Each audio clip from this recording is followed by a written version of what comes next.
a dream.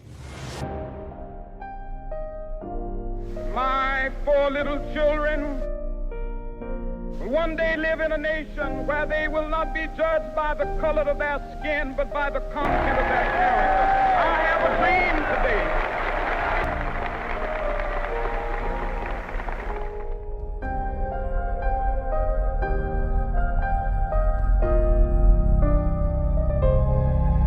We will be able to work together, to pray together, to struggle together, to go to jail together, to stand up for freedom together.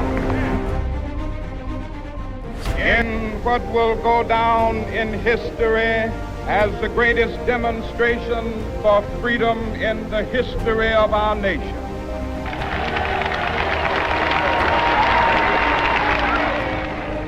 We will be able to work together, to pray together, to struggle together, to go to jail together, to stand up for freedom together, knowing that we will be free one day. Let freedom ring, and when this happens, when we allow freedom ring, when we let it ring from every village and every hamlet, from every state and every city, we will be able to speed up that day when all of God's children, black men and white men, Jews and Gentiles, Protestants and Catholics, will be able to join hands and sing in the words of the old Negro spiritual, free at last, free at last, thank God Almighty, we are free at last.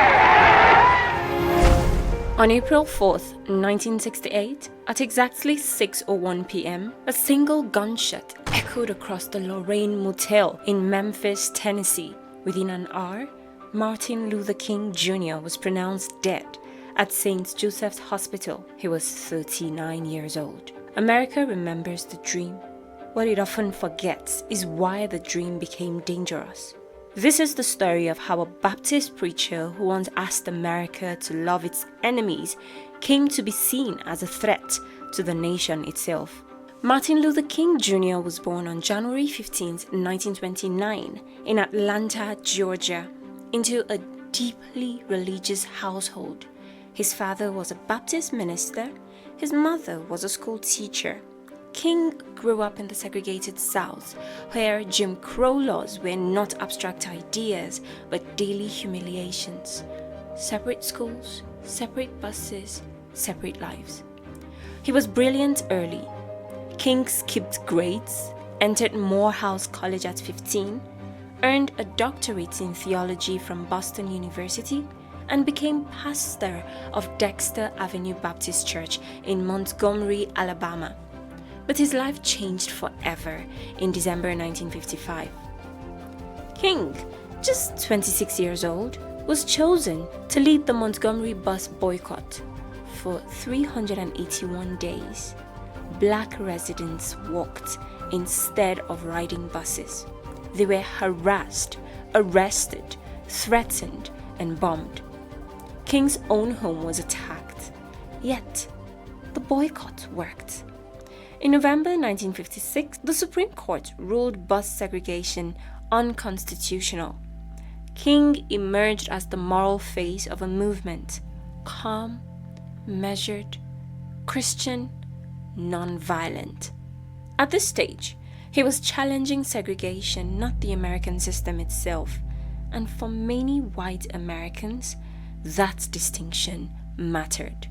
On August 28, 1963, King delivered the speech that made him immortal. Standing before 250,000 people at the March on Washington, he spoke of a dream where his children will be judged not by the color of their skin, but by the content of their character. The speech was broadcast worldwide.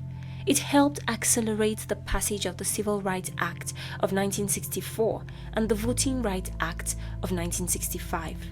America celebrated King as a symbol of progress, but even then, King was already evolving.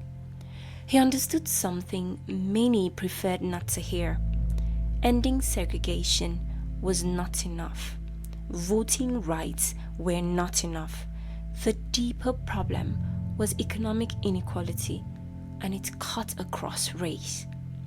By 1966, King had moved north to Chicago, exposing segregation in housing, education, and employment outside the South. There, he discovered something unsettling. Racism was not just Southern. It was national, structural, embedded. His approval ratings dropped. White liberals who applauded his speeches grew uncomfortable when he demanded redistribution, affordable housing, and fair wages. Black activists grew frustrated with his insistence on non-violence, and the federal government was watching closely. The FBI, under J. Edgar Hoover, labeled King the most dangerous Negro in America. His phones were tapped, his hotel rooms bugged, his private life surveilled. Anonymous letters were sent, urging him to commit suicide. Still, King went further. On April 4, 1967, exactly 1 year before his assassination, King delivered a speech at Riverside Church in New York City titled Beyond Vietnam. In it, he condemned the Vietnam War as immoral. He called the United States the greatest purveyor of violence in the world today. He accused America of spending billions on war while neglecting the poor at home. This was the moment everything changed. Major newspapers turned against him. President Lyndon Johnson, once an ally, distanced himself. Civil rights leaders urged him to stay in his lane. But King refused.